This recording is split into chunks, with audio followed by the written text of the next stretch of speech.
Bienvenidos a Serpientes y Palomas, donde nuestro propósito es razonar, analizar y meditar en las escrituras y el cristianismo que surge de ellas. Yo soy Calderón y en cada episodio hablaremos de temas no para enseñarlos, aunque sin duda aprenderemos en el camino, sino que lo haremos para buscar ser aquello que Jesús nos dijo que fuéramos, prudentes como serpientes y mansos como palomas. Si les damos la bienvenida una vez más a otro capítulo, a otra charla con Dante. Buenas tardes, Dante. Hola, buenas tardes. Y el día de hoy es ya nuestro capítulo número 21. Si has escuchado otros capítulos que te gustan o si escuchas este y te gusta lo que escuchas, te pedimos que te suscribas en Spotify, en Apple Music, en Amazon Music, el servicio que uses para escucharnos, para que no te pierdas ninguno de los capítulos. Y el día de hoy vamos a platicar de algo que quizás sería una pregunta lógica de alguien que ha escuchado otros capítulos, que se podrían preguntar, decir, bueno, si hablan tanto de esto, si critican tanto esto, si no les gusta aparentemente tantas cosas, perdón, pues ¿qué siguen haciendo ahí? ¿O por qué siguen yendo a la iglesia? ¿Por qué siguen creyendo? Si aparentemente no les gusta lo que ven o no les parece lo que se hace, pues ¿por qué seguirían yendo, no? Y para retomar esto, quisiera mencionar una analogía que hicimos el capítulo anterior de las pláticas con Dante, donde yo decía que la creencia que se nos puede llegar a entregar a los cristianos o que podemos encontrar muchos cristianos, sobre todo si vienes de una familia cristiana, era semejante a un juego de Jenga, donde son muchas piezas y son unas sobre otras, son muchas capas, y cómo la gente al deconstruir, que esto está muy de moda, llega a ir quitando estas piezas, llega a examinar cada una de estas piezas, ya no lo ve como un todo, sino como piezas que va quitando, analizando, criticando, y al final se llega a caer este Jenga, ¿no? Porque no las regresan o porque simplemente las toman, las avientan y nunca les dan una respuesta o nunca se satisfacen con lo que encuentran de otros o lo que ellos mismos llegan a estudiar. Y hablábamos, Dante, de que se llega a caer el Jenga y tú decías claramente, se tiene que caer el Jenga, se tiene que caer esta estructura para después reconstruirla con fundamentos firmes, bíblicos, verdaderos, y entonces sí sea una columna más fuerte. Sí, así es. Efectivamente, la figura de irle quitando piezas a la estructura habla del ejercicio que hemos venido realizando. Y de lo que tú mencionas, destaco un tema importante, la experiencia personal en torno a la iglesia, en torno al cristianismo y un poco la pregunta de qué hacemos aquí, ¿no? Esto yo recuerdo hace algunos años, probablemente 5 o 6 años, estando revisando un proyecto con unos alumnos de filosofía, no eran alumnos míos, pero eran alumnos de filosofía, y revisando yo el proyecto, viendo si era un proyecto viable, qué se le podía mejorar, qué habría que cambiar de manera secular, un proyecto secular. Uno de ellos hizo una pausa y muy consternado me preguntó, ¿eres cristiano? No estábamos hablando nada de religión ni de cristianismo. Y en su mirada yo vi que él había identificado, quizá en la forma de hablar o en algo, eh, que yo era cristiano. Y le dije, sí, sí soy cristiano. Y todavía más consternado se echó para atrás en su silla y cruzándose de brazos me preguntó, ¿qué haces con los cristianos? No, en ese momento no tuvo una respuesta. Quedamos en que después platicaríamos, nunca lo hicimos, nunca hubo oportunidad. Pero a partir de ese momento yo empecé a escribir, a documentar el tema de por qué a los jóvenes, a la gente estudiosa, a la gente que alguna vez caminó en el Evangelio. Supongo que este chico tuvo que haber asistido a una escuela dominical, a una escuela de verano, y tenía conocimiento. Me sonaba a que quizá su abuela, su abuelo fue quien llevó a la iglesia, ¿no? O de niño. El caso es que tenía cierto conocimiento o supo identificar, ¿no? Que yo era cristiano, y a partir de entonces empecé a trabajar este tema en torno a por qué la gente está tan resentida, por qué mucha gente que ha estado expuesta al evangelio eh, ha terminado por irse o por no aceptar o por desencantarse. Y fue que empezamos a hacer investigación social en torno a esto. Y esta pregunta de qué hago con los cristianos es algo que hasta el día de hoy me persigue, y me persigue no en el sentido de que quiera encontrar una respuesta, una explicación o que me esté cuestionando, sino en realidad me persigue en el sentido de saber cuándo separar, dónde separar el tema del cristianismo cultural y el cristianismo como una experiencia personal de vida, como una experiencia espiritual y como un encuentro genuino y verdadero con Dios. Entonces, para mí es una pregunta importante, porque creo que hoy valdría la pena a quienes nos escuchan poderles compartir cuáles han sido nuestras experiencias con Dios, cuáles han sido nuestras experiencias con la iglesia y en la iglesia, y poder decir al día de hoy qué hacemos aquí. Sí, que es a mí se me hace que es una pregunta que quien se la hace es porque realmente le importa lo que cree.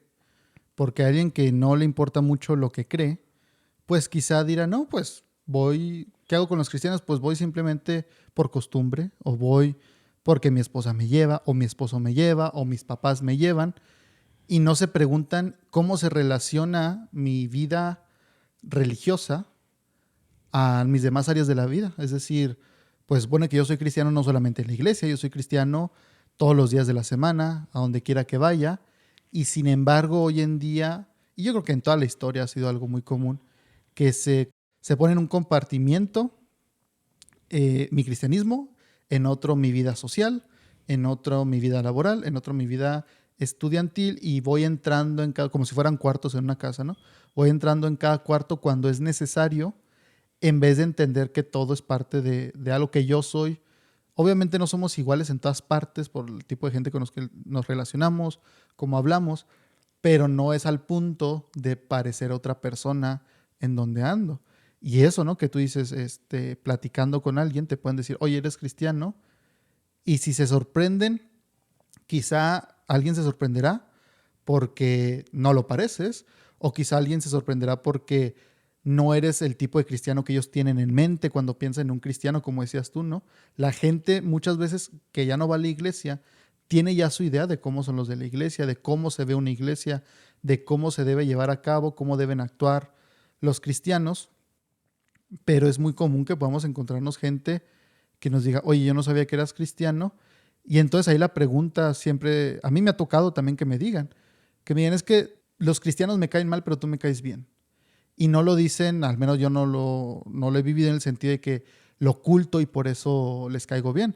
Me lo dicen porque ellos tienen una idea de que el cristiano, pues es de cierta manera, habla de cierta manera, juzga de cierta manera. Y entonces tú y yo estudiamos en la Facultad de Filosofía y Letras, que es una facultad que, bueno, en mi experiencia, y aquí hablando de las experiencias, a mí nunca me tocó alguien que fuera malo conmigo por ser cristiano, pero sí me tocó que expresaran ideas en contra del cristianismo, diciendo, no, es que son bien payasos, es que son bien hipócritas, se la pasan juzgando ellos y dicen ser perfectos y no lo son.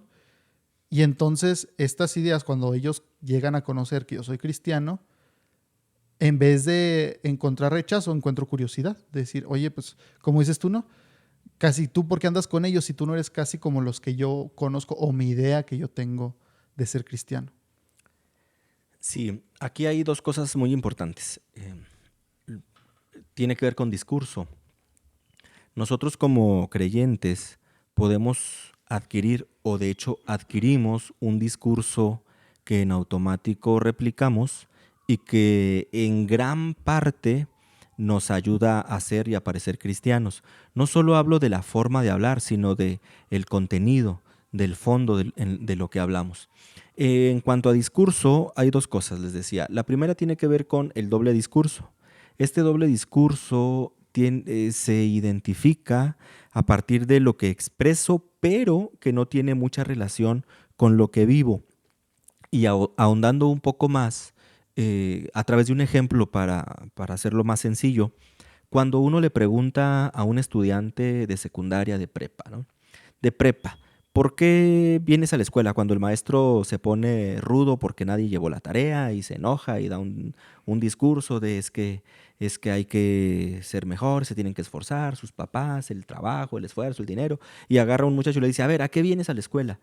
El muchacho le va a decir, no, yo vengo a aprender, yo vengo a mejorar, es que si estudio voy a tener mejores oportunidades, es que quiero ser mejor persona, es que quiero crecer. Ese es un doble discurso. La mayoría de los chicos en edad adolescente van a la escuela porque ahí están sus amigos, porque es su modelo y su medio de socialización, porque si no van a la escuela entonces se salen de contexto. Por eso muchos chicos sufren las vacaciones y ya pasada la mitad del periodo vacacional quieren ver a sus amigos y regresar a la escuela porque necesitan ese contexto. Entonces, la realidad es que el chico, generalizando, el chico tendría que decir, pues yo vengo a la escuela porque está bien chido. Porque si yo pudiera ser estudiante toda la vida, sería estudiante toda la vida, porque aquí están mis amigos, porque aquí cotorreo, porque aquí hablo de lo común con ellos, porque aquí comparto experiencias, pues porque me divierto. Esta idea que es cierta, esta idea de vengo a la escuela para mejorar, para aprender, para ser mejor persona, para tener más oportunidades, ese es un doble discurso. El chico sabe cuándo lo debe utilizar, sabe cuándo echar mano de él, porque sabe lo que el adulto quiere escuchar. Y como sabe lo que el adulto quiere escuchar, entonces lo replica. Y lo ha replicado tantas veces que puede llegar a ser creíble. Este doble discurso no significa que esté mal, realmente está diciendo una verdad, pero no es el primer discurso que lo mueve.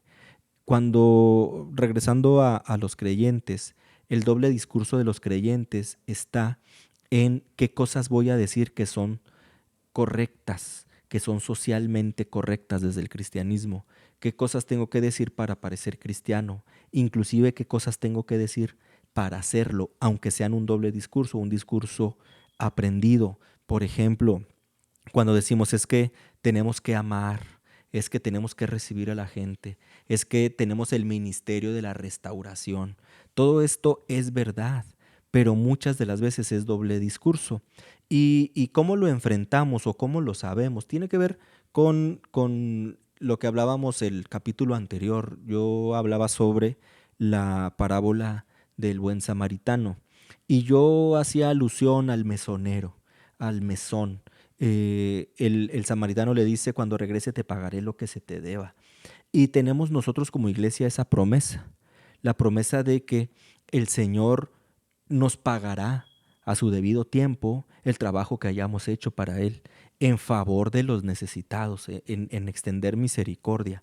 Y si algo creemos que alguien nos debe, si fuera el caso, nosotros tenemos la esperanza de que el Señor nos galardonará, porque todo el trabajo en el Señor será galardonado, será retribuido. Eso es un hecho y lo sabemos como iglesia. Pero entonces, ¿por qué los que hemos ido a varias iglesias en donde hemos esperado ya casi por default el maltrato, por qué seguimos sufriendo ese maltrato en muchas de las iglesias? Eh, Porque efectivamente todo tiene que ver o mucho tiene que ver con la apariencia, que ya también en algunos capítulos hemos hablado de ello. Entonces el discurso de somos el reflejo de Dios en tanto al amor que prodigamos, Dios nos ha facultado para amar, y lo vemos en las predicaciones, en las canciones, somos realmente un cuerpo que ama, que sana, que restaura, que cura, pero la verdad es que muchos de nosotros, y ya no estoy hablando de la gente que viene por primera vez a la iglesia o la gente que, que estamos intentando que vaya a la iglesia, los que vamos a la iglesia, realmente hemos sufrido y hemos visto cómo mucha gente ha sufrido el maltrato, ha sufrido la persecución dentro de la iglesia y cómo se han tenido que ir a otras iglesias. ¿O por qué? Pues porque no parecen cristianos, porque no se parecen a la idea que se ha hecho en torno al cristianismo, en torno a cómo debe ser el cristiano. Eh, y algunos de nosotros quizá hemos ya, después de muchos años, encontrado una congregación en donde las personas en ese sentido son más relajadas, pero en mi caso particular, yo asisto a una iglesia, el pastor es psicólogo, lo decía también el capítulo anterior, también mencionaba que mi esposa es psicóloga, y eso implica que ya hay una visión social muy diferente en torno a cómo deberíamos vernos. Insisto, no es irnos al extremo del desorden. Estamos hablando aquí o intentando hablar de cuáles tendrían que ser los fundamentos inamovibles y después de eso, cuál sería lo secundario en lo que pudiéramos tener libertad. Sí, entonces lo que explicabas de lo de la escuela, ¿no? La comparación que hacías. Esta idea de sé lo que tengo que decir, pero lo que realmente siento o lo que realmente me motiva puede, no que sea completamente diferente, pero puede ser no lo más fuerte lo que estoy diciendo. Creo que se ve mucho en la iglesia y en la iglesia refiriéndonos a los creyentes incluso, no solamente a la iglesia a la que vamos o la iglesia como tal, en la organización, en el sentido de que sobre todo en redes sociales se llega a ver esta idea de recuerda que nosotros los cristianos somos esto y recuerda que nosotros los cristianos perdonamos y amamos y se crea esta idea, ¿por qué? Porque te está viendo un público, te está viendo un auditorio y como dices tú, es bueno, son verdades, no es como que no seamos una iglesia que debe amar, que debe perdonar, que debe curar, que debe procurar a las personas, pero creo que el discurso se llega a repetir tanto que la gente que está fuera de la iglesia, al ver el discurso y luego lo que la gente realmente termina haciendo, lo que es aquello que yo siento que muchas veces como creyentes no queremos aceptar lo que tú dices, ¿no? Lo que diría el estudiante, decir, bueno, sí, por eso voy a la iglesia, pero realmente, pues que me gustan mis compañeros, me gusta venir, pasar el tiempo, me da un sentido de pertenencia, tengo mi grupo social. Todas estas cosas pareciera que muchas veces como cristianos no queremos aceptarlas porque pareciera que está mal decir que por eso vamos a la iglesia y debería ser, no, no, vengo a la iglesia porque la Biblia dice, y la Biblia dice que me congregue, y la Biblia dice que aquí debo venir, y sí son verdades, pero también hay que reconocer que muchos van a la iglesia y vamos a la iglesia porque ahí están nuestros amigos, porque ahí nos gusta convivir con la gente. Lo malo yo creo surge a veces cuando la gente va solamente por eso, porque es mi grupo social, porque aquí me siento seguro, porque aquí me confirman mi identidad, por muchas cosas, alejado un poco de la Biblia y más en estas otras cosas que, de nuevo, deben estar presentes y debe ser una comunidad, pero tampoco debe ser lo que sustituya las verdades bíblicas de por qué vamos a la iglesia. Y entonces yo creo que la gente llega a verlo, o sea, la gente que no es cristiana, y por eso llega a decir que somos hipócritas, porque dicen, ustedes dicen que son, que perdonan, que no juzgan, que sanan, todas estas cosas, es su discurso. Pero a la hora de tratar con ustedes fuera de la iglesia, pareciera que eso no es realmente lo que, por lo que viven o lo que hacen, o que dicen, son santos en la iglesia, pero fuera de ella parecen demonios. Estas cosas que a mí me ha tocado escuchar una y otra vez, no que me las digan, pero sí escuchar que la gente se expresa así y decir ustedes los cristianos o muchos cristianos son así y dicen que ustedes a esto y aquello. Y eso es el punto, dicen y dicen y dicen y dicen, pero lo que hacen es otra cosa. Sí, voy a platicarte dos experiencias rápidamente. No suelo hablar mucho acerca de mí mismo, pero haré una excepción para poder ejemplificarlo. Gracias. Cuando yo empecé a ir a la iglesia, ya por voluntad propia, no porque me llevaran cuando era niño, eh, yo recuerdo que en ese tiempo yo traía rastas, usaba rastas en el cabello. Las usé poco tiempo, pero empecé a ir a la iglesia, empecé a congregarme. Dios trató conmigo en un episodio de soledad muy fuerte, de no sé si sería depresión, pero en un periodo en el que estuve solo, aún rodeado de gente, mucho tiempo. no estaba en mi casa o estaba pasando periodos largos fuera de mi casa. Y empecé a ir a la iglesia, empecé a congregarme, Dios trata fuertemente conmigo, empiezo a replantearme muchas cosas, encuentro respuesta inmediata de parte de Dios, también de la iglesia me acoge, me recibe, y a los meses yo pido bautizarme y me dan una plática Prebautismal. prebautismal. Me sientan varios días y el último día me dice la persona que me bautiza, abre la Biblia eh, y el pasaje de Corintios, que me cortara el cabello Mm, porque me era deshonroso. Y cuando yo iba a empezar a discutir, tenía yo quizá 21 años, 20, 21 años, cuando iba yo a empezar a discutir, el último versículo me calla la boca, ¿no? Que dice, y nosotros no contendemos porque no tenemos esa costumbre. Y cierra él con eso, ¿no? Y digo yo, adelante. Y me dice, pues si tienes dificultades para hacerlo, en la semana ve, córtate un poquito, luego otro poquito, luego otro poquito. Y ese día yo me fui caminando a mi casa, entonces estudiaba yo filosofía y artes plásticas en otro estado de la República y me fui caminando a mi casa, estaba lejos y me fui caminando y todo el camino me fui llorando y le decía a Dios, ¿por qué? ¿Por qué? ¿Por qué me tratan así? ¿Por qué por qué no puedo estar así también? Eh, y yo le daba a Dios todas las razones socioculturales, porque ya era yo muy lector de la Biblia y de muchos libros. Y llegando a mi casa ya lo había yo resuelto, lo iba a hacer, me corté el cabello, me, me bauticé, poco a poco fui cambiando mi manera de vestirme y, y nunca estuve a gusto, nunca estuve feliz. Eh, Poco a poco otra vez fui entristeciéndome porque yo tenía que esforzarme mucho, mucho por ser alguien que no era y parecerme a algo que no me gustaba. Quien me conoce de muchos años me identifica porque nunca he cambiado ni de forma de lentes, ni de corte de cabello, ni de ropa, ni de botas, ¿no?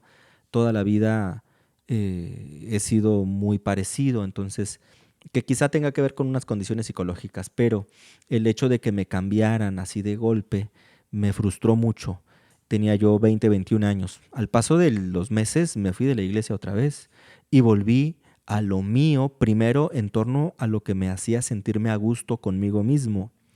Y en ese momento, todo el peso de, del golpe eclesiástico cayó sobre mí, de tal forma que ya no volví a la iglesia. Un chico de 21 años, ya fuera de la casa, eh, empiezo a ir a muchos sitios, a muchos lugares, y en ese mismo tiempo entro a la Facultad de Filosofía, ya acá en Chihuahua, y las compañías, la costumbre, el no estar en casa, el no estar en la iglesia, el no tener un acompañamiento, pues yo me retiré de la iglesia, pero pasó algo bien peculiar. Yo vivía solo o un tiempo viví solo y yo recuerdo que sonaba un ruido en la calle, pues ruido de carros, de gente pasar. Y yo decía, vienen a visitarme de la iglesia. Y corría a la ventana porque decía, vienen a visitarme de la iglesia. Nunca, nadie fue a visitarme. Y lo digo ya ahora más por reseña eh, que por frustración, ¿no? O por resentimiento. Pasa el tiempo y me voy de la iglesia.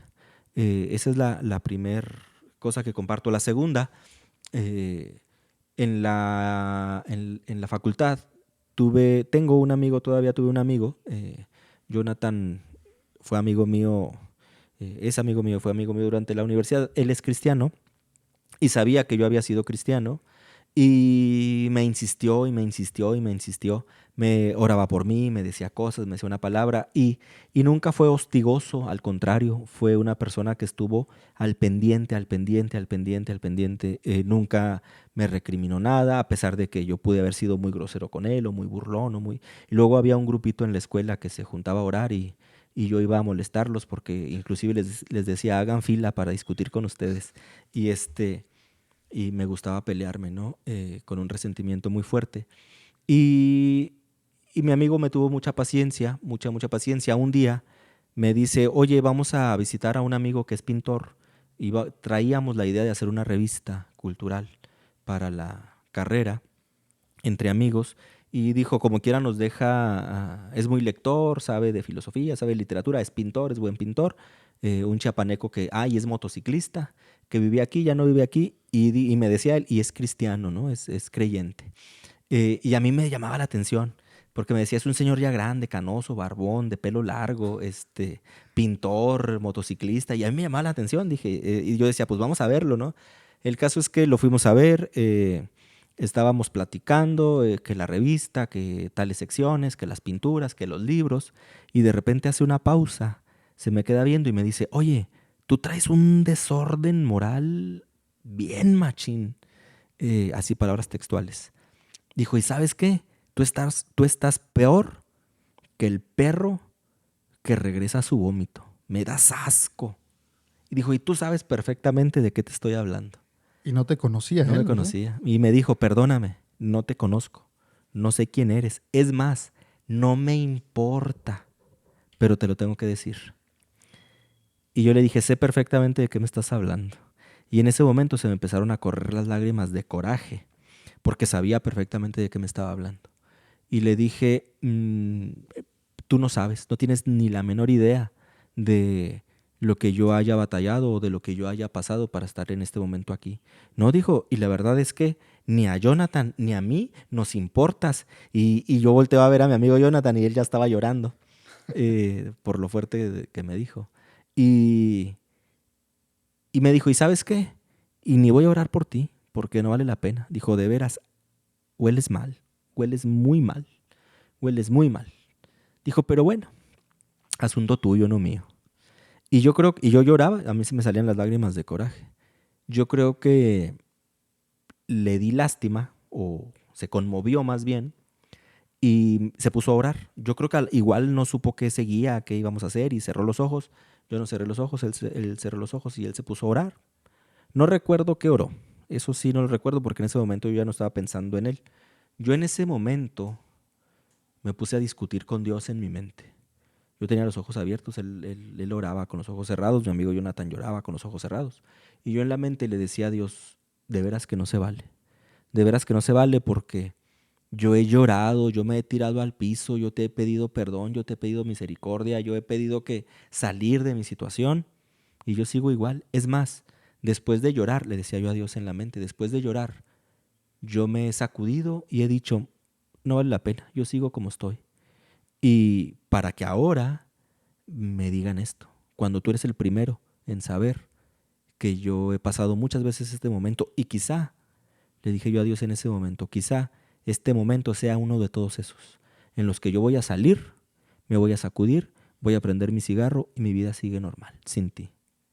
Dije, porque a mí nada me garantiza que esto sea genuino. El cuate terminó de orar.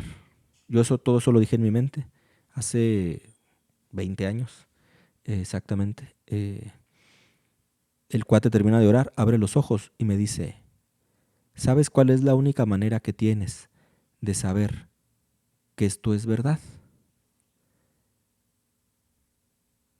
Que van a pasar los días y los años y vas a seguir en el camino porque Jesucristo va a estar contigo. Y hace 20 años de eso.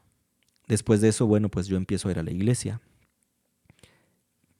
Y todos los años, los primeros años, son de ir de iglesia en iglesia. No he ido a muchas, pero de iglesia en iglesia y tener que salir porque a alguien no le gustó que trajera el pelo largo, que usara tatuajes o que me tatuara, pues, que vistiera de negro, eh, que cuestionara constantemente, que estudiara filosofía. eh, El tipo de predicación, quizá, ¿no? Cuando te tocaba, si te daban la oportunidad de predicar. el, sí, el que me dieran, para mí de las cosas más difíciles fue que me dieran el lugar y que después me lo retiraran por presión de la iglesia y que me fueran dejando sin voz en el sentido de no opinar, que ya también hemos hablado mucho de la violencia simbólica dentro de la iglesia. Sí que es muy difícil, ¿no? Esas situaciones, y es lo que decimos, el discurso que da la iglesia y lo que leemos en la Biblia que deberíamos ser. Muchas gracias por escuchar este episodio. No olvides suscribirte al podcast en tu plataforma favorita y recuerda que puedes encontrarnos en Facebook, Instagram y YouTube, donde subimos más contenido que nos lleva a razonar, analizar y meditar en las cosas de Dios. Espero que estés bien. Dios te bendiga.